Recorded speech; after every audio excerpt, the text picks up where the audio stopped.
We know better. We knew this was coming. So this is meant to discourage you from voting.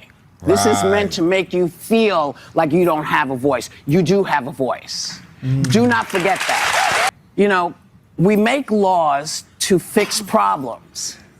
We put the Voting Rights Act together because there was an issue. Because they were keeping people from voting. In 19 what? They were literally shooting people. They were running them down with dogs to keep them from voting. Why is it that those who enjoy preferential treatment always feel discriminated when there is a talk about equality? These same people are those who enjoy more in the society, who have more benefit and entitlement. But when they see or hear about the call for equality, they feel discriminated. Let's watch this video together of how a lie is being caught on camera. You know, this decision. The vast social change has occurred throughout the country, and particularly in the South, indicating that racism no longer exists in this country. I can tell you, as a black woman, that my father was born in 1949. He remembers segregated schools. He remembers segregated water fountains. He remembers that he did not have full civil rights. And he told me when I turned 40 years old that I was the first person in his family to enjoy full civil rights. And he is still alive today, and I am still alive today, and I have been discriminated against. And now I have to tell my children that they have less civil rights than I did when I was born. That's true. That is disgusting, despicable, and I am devastated by this particular Supreme Court decision, even though we did know this was coming. What about, wait a second, what about Clarence Thomas? Didn't he stick up for his own No, he did not. He did No. not. He is part of the majority. I don't get. Is she feeling bad or sad because her children are enjoying more than she did in her time?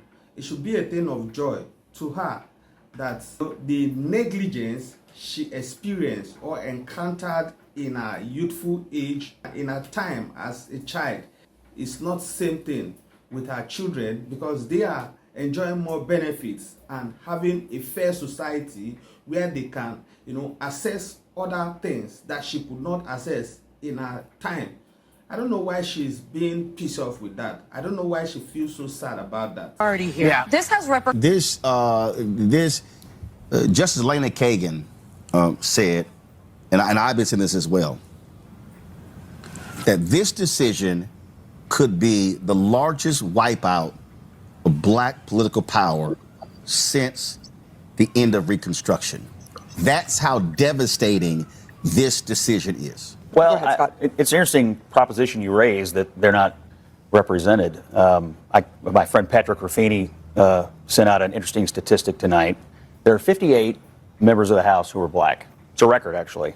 A majority are actually elected from plurality white districts. We're so racist in America.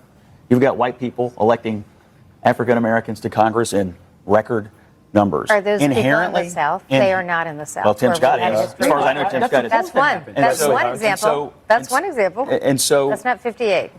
And so the issue is racism. It is inherently racist to draw lines and divide people up by race. I mean, the definition of it would be we're going to divide ourselves up by race and say only a black congressman can represent black people, only a Hispanic congressman can represent Hispanic people. That is patently illegal but the under issue U.S. is law. they were trying to and it also makes and it also makes no sense when you consider that we're all Americans and we can vote for whoever we want. The court is trying to solve the issue of should we be dividing people up by race? Should we be saying only a certain race can represent a certain racial demographic? That is inherently racist to do. We've been doing it this way for decades. That's the racist piece. No. This is fixing it, in my opinion. I don't remember if I think they blocked it. I remember it passed on votes, but I think their Supreme Court or something, I think it got blocked. My view is that states ought to decide this. A. B, regarding John's argument, I just fundamentally think that the government shouldn't be in the business of dividing us up by race. It's fundamentally racist to divide us up by race. We have African-American members of the House winning in districts across the country with plurality white populations. We are well beyond the issues that were at play. The issue there is... I don't get that. Why should people feel so? Or could it be the decision of the Supreme Court is so bad. But to me, I want to key in with the man that just finished speaking, because normally it shouldn't be a racial thing. You can vote in whoever you want to represent you at the Congress, irrespective of race, you know, but it's now becoming a topic. And seriously, it shouldn't be a topic. If they want the blacks to represent the blacks and the whites to represent the whites, will be more racial. And the authorities really have to look into that. There shouldn't be a divide of who represents who at the Congress. It should be an open thing. Everybody should choose whoever they want to represent him, to represent them, in as much as they have the interests of the people at heart. You know, they shouldn't just be, oh, because he's a black man, I'm going to vote him. However, this is something that has been happening all over the world. So it should be something that the government should look into and see how they can amend it. Even the Supreme Court really have to look into this and see, because it's gradually becoming racial. We've obviously got some serious deficits. We haven't had an African-American Republican governor since Reconstruction. I mean, you know, there's a unfortunately imbalance between the two parties. Republicans tried to elect one in Virginia. Okay. I'm just saying. And then you got a white. Then you got a white Democrat who gerrymandered the state. It's all crumbling. We're going to end this here. Everything is crumbling, clearly, at this table. Next, speaking of crumbling, the panel is going to give their... President Trump and the Republican Party are chipping away at the long-term advantage that Democrats have had with black voters, with African Americans. You can see it right here. Look, Trump's approval among African Americans at this point in term one, he was at 12%. You know, he's been losing ground with a lot of groups. He's gaining ground with African Americans. He's up to 16% at this point. And you say, this isn't that big of a shift.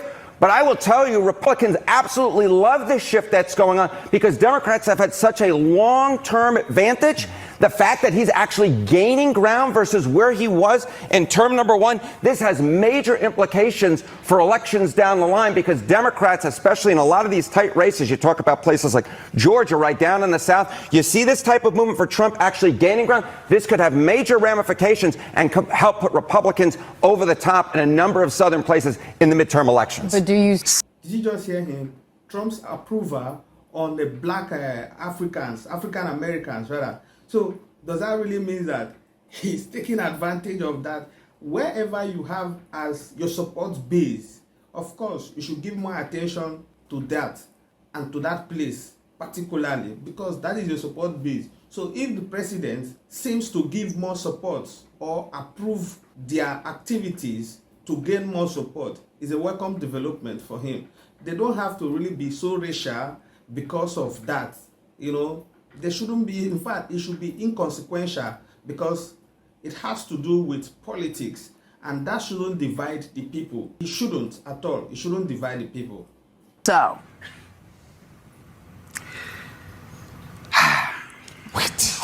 you know, this decision, we knew this was coming because they've been chipping away at this for a long time. The court said, you know, it's going to start happening to women as well. Oh, because all these changes in voting where they're saying you can't use your married name, you got to go get your birth certificate. You know, so this is going to affect a lot of people. Right now, it sounds like it's just affecting people of color. We know better. We knew this was coming. So this is meant to discourage you from voting. This is meant to make you feel like you don't have a voice. You do have a voice. Do not forget that. But do you see it as a step backwards also? You know, we make laws to fix problems. We put the Voting Rights Act together because there was an issue. Because they were keeping people from voting. In 19 what? They were literally shooting people.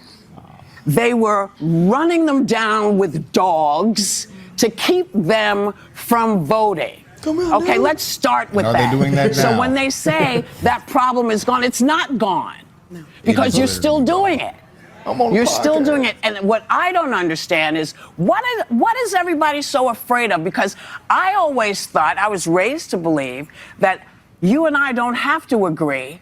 That's all right.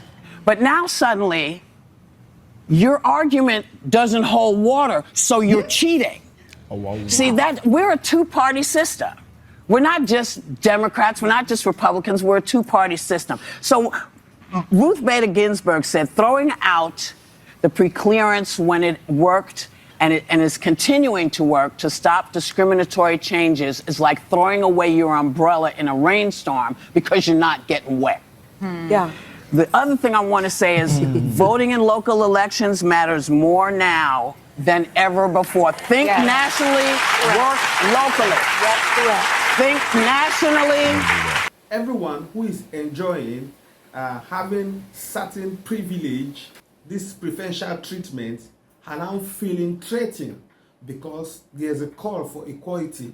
And it's a kind of worrisome. You don't really have to feel so bad. If there's a call for equality and an establishment for that, everyone should benefit and be entitled of the same privilege, the same thing you are enjoying. You don't have to be the one enjoying and at the same time feeling discriminated and, you know, trying to reject the call for others to benefit from that same thing you are benefiting from. We'd love to know what are your thoughts in the comment section. Till then, we'll see you in our next video.